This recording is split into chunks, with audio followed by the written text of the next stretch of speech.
Halo teman-teman semua, welcome to this video. Perkenalkan, nama saya Melvinson Alister Chandra. Saya kelas 10 IPA SMA dan bersekolah di Sekolah Metodis Elsadai Perbongan. Teman-teman, jadi di video ini saya akan menjelaskan interaksi antar pelaku ekonomi yang ditunjukkan dalam circular flow diagram. Tapi sebelum saya menjelaskan itu, lebih baik aku menjelasin dulu nih, siapa saja pelaku-pelaku ekonomi yang terdapat dalam kegiatan ekonomi. Ada 4 pelaku ekonomi dalam kegiatan ekonomi, yaitu rumah tangga konsumen, rumah tangga produsen, pemerintah, dan masyarakat luar negeri. Rumah tangga konsumen. Rumah tangga konsumen atau rumah tangga keluarga adalah unit ekonomi yang paling kecil. Nah, mereka ini biasanya melakukan kegiatan yang disebut dengan konsumsi, yaitu menghabiskan atau mengurangi nilai guna suatu barang atau jasa secara langsung ataupun juga secara berangsur-angsur. Rumah tangga konsumsi ini juga menyediakan faktor-faktor produksi yang dapat digunakan oleh rumah tangga produsen. Wih, apaan tuh? Nanti aku jelaskan ya. Jadi rumah tangga konsumen ini menyediakan faktor-faktor produksi berupa tenaga kerja, upah, modal, dan juga kewirausahaan. Nah, dari faktor-faktor produksi tadi, rumah tangga konsumen ini bisa mendapatkan balasan atau balas jasa berupa upah, bunga, sewa, dan juga pendapatan. Rumah tangga produsen. Kemudian yang kedua, ada rumah tangga produsen. Rumah tangga produsen juga sering disebut dengan rumah tangga perusahaan adalah pelaku ekonomi yang melakukan kegiatan produksi. Nah, jadi produksi ini merupakan kegiatan menghasilkan suatu barang atau juga menambah nilai guna suatu barang atau jasa untuk dikonsumsi oleh konsumen. Rumah tangga produsen tidak memiliki sumber daya apapun untuk memproduksi suatu barang. Jadi, mereka menggunakan faktor-faktor produksi yang disediakan oleh rumah tangga konsumen. Rumah tangga pemerintah. Nah, kemudian yang ketiga ada rumah tangga pemerintah. Rumah tangga pemerintah memiliki tugas mengatur sistem perekonomian suatu negara.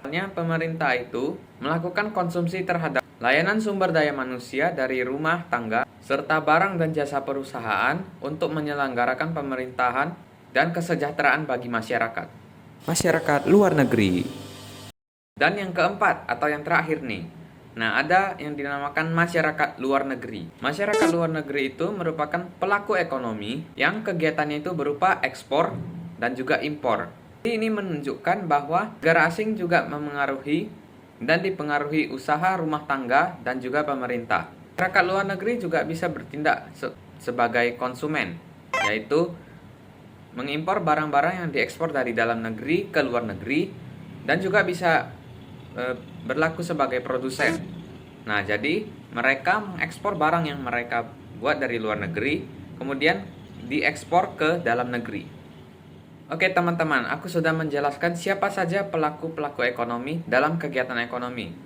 Nah, sekarang nih aku mau jelasin gimana sih hubungan antar pelaku ekonomi yang ditunjukkan dalam circular flow diagram. Hubungan ekonomi antara pelaku ekonomi dapat ditunjukkan dalam diagram yang disebut dengan circular flow diagram. Nah, diagram ini pun dibagi menjadi 3. Ya guys, 3. Bukan 4 atau 5, 6, 7.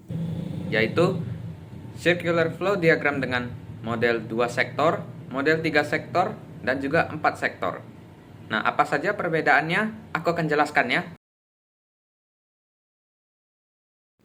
Baik teman-teman, dalam diagram 2 sektor ini ada 2 jenis pasar, yaitu pasar input, dan juga pasar output. Dalam pasar input, konsumen memberikan faktor-faktor produksi kepada produsen. Nah, kemudian RTP atau produsen akan memberikan balasan berupa upah, sewa, gaji, uang pembelian bahan baku, bunga, dan juga laba. Kemudian ada pasar output. Nah, di pasar ini rumah tangga produsen memproduksi barang atau jasa untuk diberikan kepada RTK. Kemudian konsumen akan membayar barang atau jasanya kepada konsumen.